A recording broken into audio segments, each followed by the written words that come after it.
Hi, I'm Jim. And I'm Audrey. And we both love wine. But we have some different views. Which is why this series is called His and Hers Wine.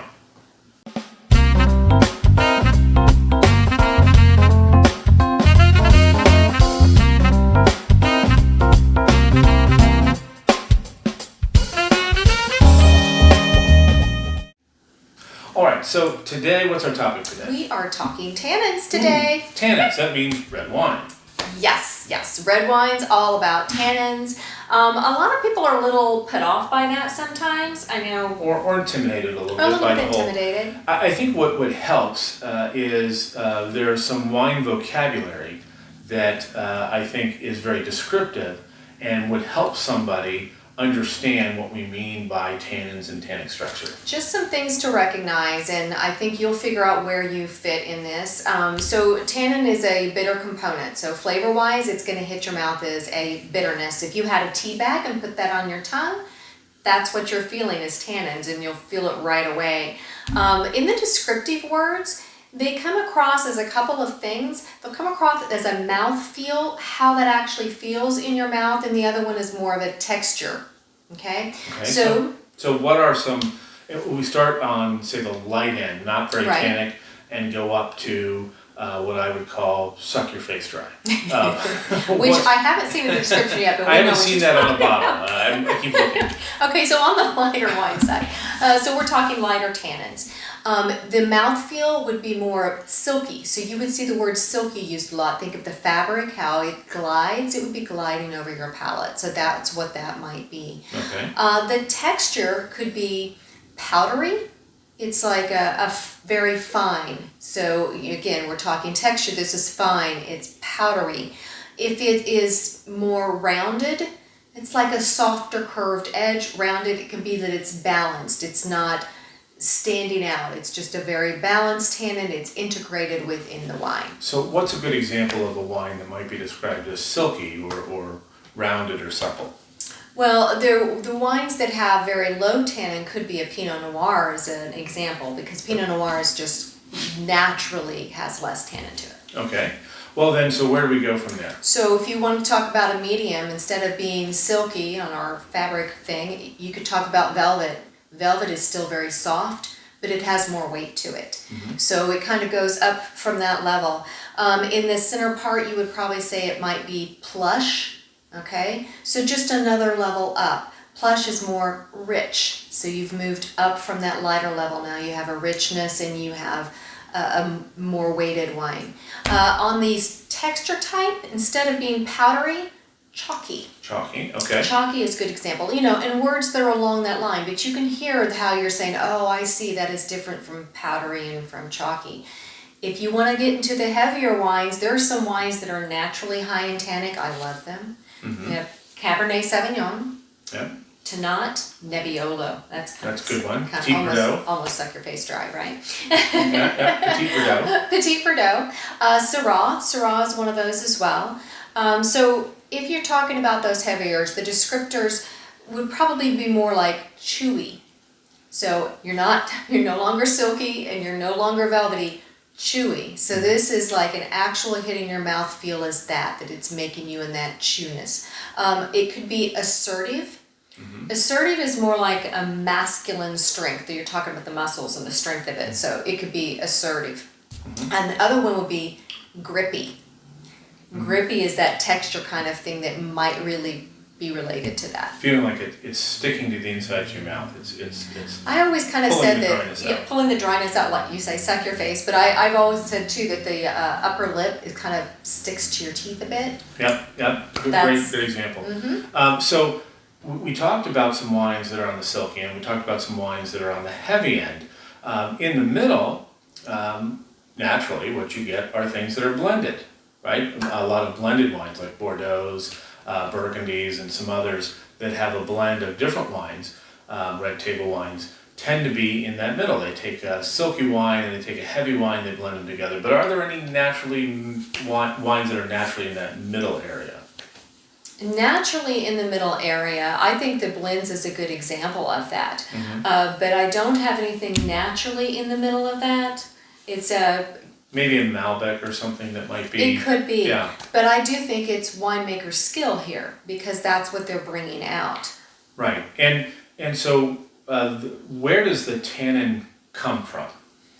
The tannins, we're going to get science and geeky. Yeah, we're going to have to get a little bit geeky. A little bit geeky there. It's a polyphenol, and I'm sure I'm pronouncing that wrong, but that's a chemical component in there. And it's present in the skins, it's in the vines, it's in the leaves, and the seeds.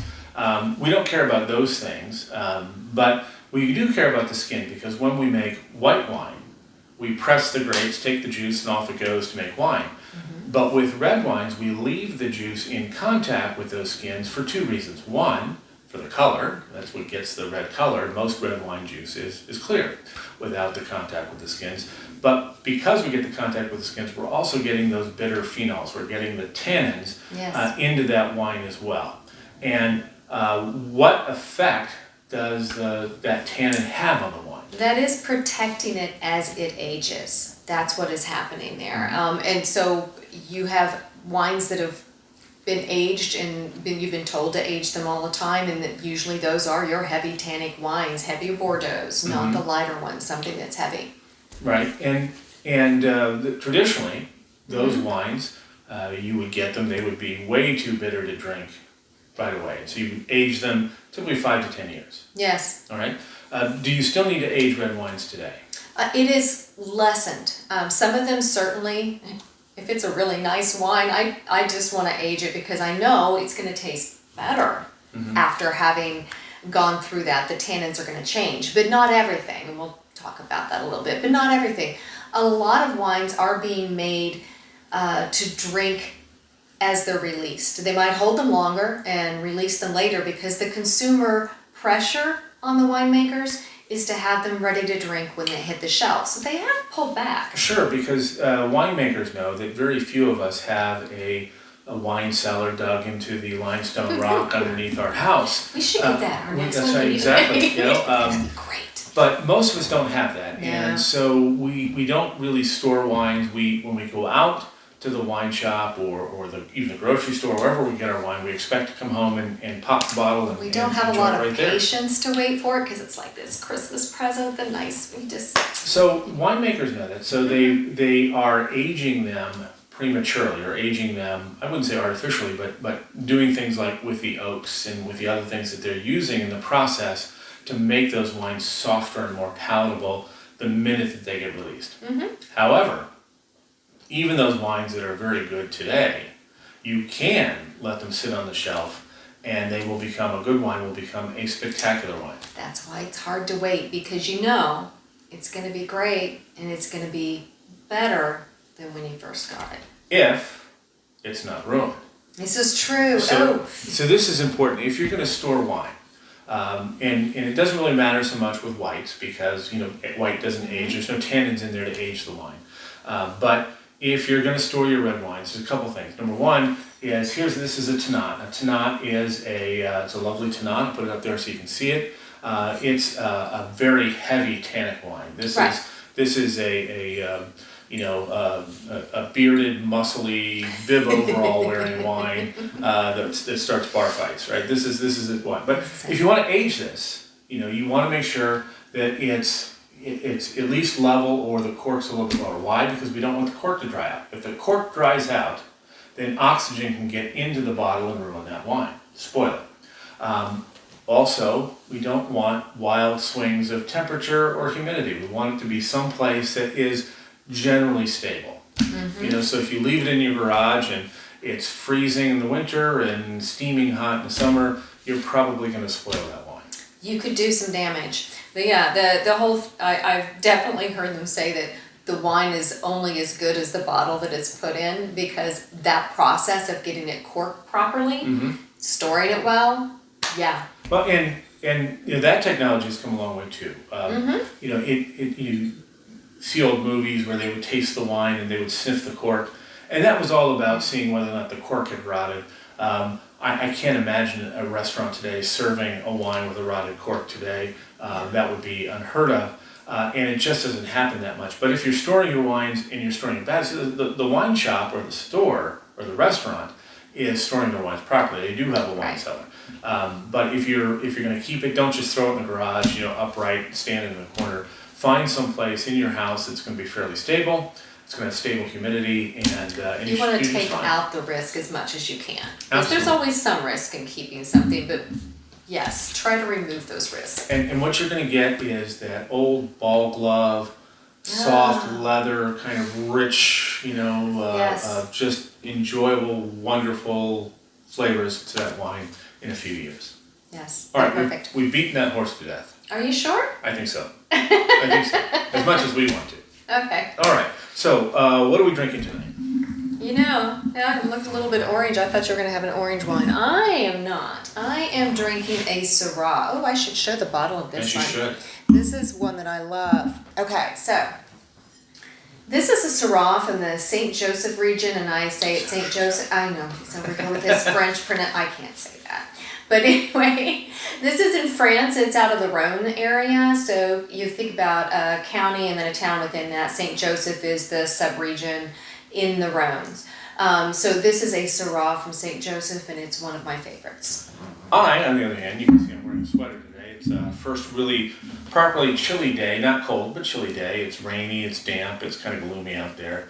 And so I went for a nice warming wine. I went for a port. This is a 30-year-old tawny port from Portugal. It's got a wonderful caramel color. It's got a wonderful caramel flavor, and just really great on a nice I'm cold going day. straight to that fortified to warm you up. I am, absolutely, absolutely. All right, well, cheers. Cheers.